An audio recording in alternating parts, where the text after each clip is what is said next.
안녕하세요. 샤프 성형외과 김은혜 원장입니다. 샤프.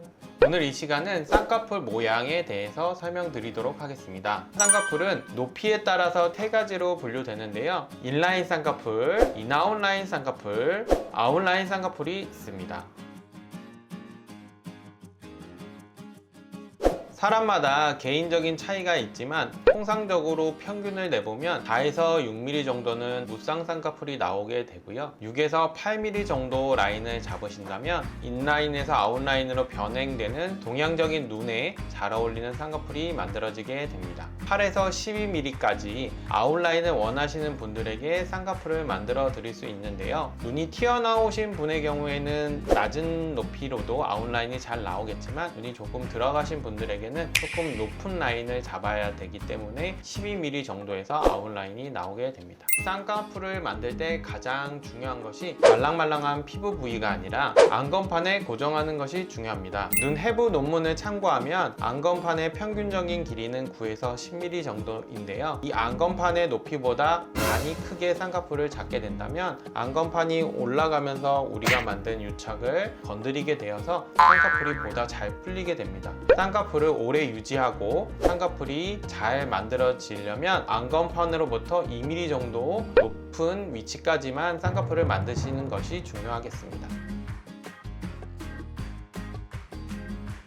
안검 하수라 하면 눈꺼풀에 피부가 처짐으로써 눈동자의 노출에 영향을 미치게 되는 것을 말합니다. 가장 중요한 것은 눈동자의 노출 정도입니다. 동공이라고 불리는 부위와 눈동자의 위쪽 라인과 평균적인 길이는 4에서 5mm 정도입니다. 일반적으로 시야에 지장이 없기 위해서는 눈꺼풀이 동공으로부터 2에서 3mm 정도 올라가 있어야 합니다. 하지만 피부가 늘어나고 근육이 늘어지면서 위 눈꺼풀이 점점 동공을 가리게 되면 안검 하수를 의심하고 전문의와 상담을 하셔야 합니다.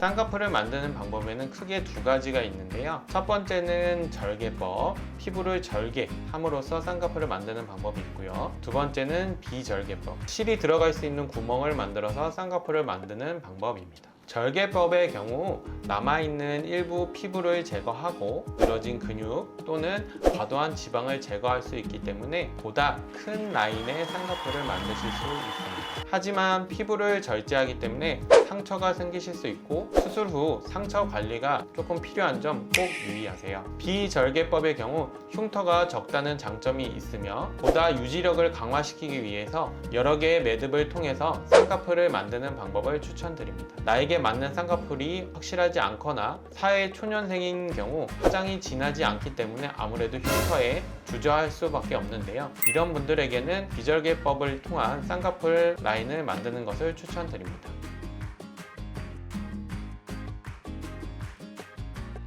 짝눈의 경우 다양한 경우가 생기는데요. 우선 쌍꺼풀 크기가 다른 경우 라인의 높이가 다른 것인지를 확인해야 하고 눈이 튀어나온 정도가 다른 것인지 눈을 뜨게 하는 올림근의 힘이 다른 것인지 전문의와 상담 후 원인이 판단된다면 이에 맞는 치료법을 통해서 짝눈을 교정하게 되는데요. 쌍꺼풀이 단순하게 다른 경우는 쌍꺼풀 높이를 맞춘다면 쌍꺼풀이 비슷해질 것이고요. 눈이 튀어나온 정도가 조금 다르다면 좌우 쌍꺼풀의 높이를 살짝 보정해 줌으로써 쌍꺼풀이 보다 비슷해 보이게 됩니다. 또한 올림근의 힘이 다르다면 올림근의 힘을 강화시킴으로써 쌍꺼풀의 높이를 맞춰 드릴 수 있는데요. 이럴 경우 눈을 떠보는 것이 중요하기 때문에 수술 중에 환자분이 눈을 뜨셔야 하실 수도 있습니다. 눈동자의 노출이 다른 경우 피부의 처짐으로 인한 눈동자 노출이 다른 것인지 올림근의 힘의 차이로 인해서 눈동자가 노출되는 정도가 다른 것인지 판별이 중요합니다. 짝눈의 경우 비절개법보다는 해부학적인 구조 차이로 인해 발생되는 경우가 있기 때문에 절개법으로만 개선이 가능한 경우가 있습니다. 따라서 비절개법으로만 해결한다고 생각하시기보다는 절개법으로 해결 가능한 경우가 더 많으니 이 점 꼭 유의하세요. 지금까지 샤프 성형외과 김은혜 원장이었습니다. 감사합니다.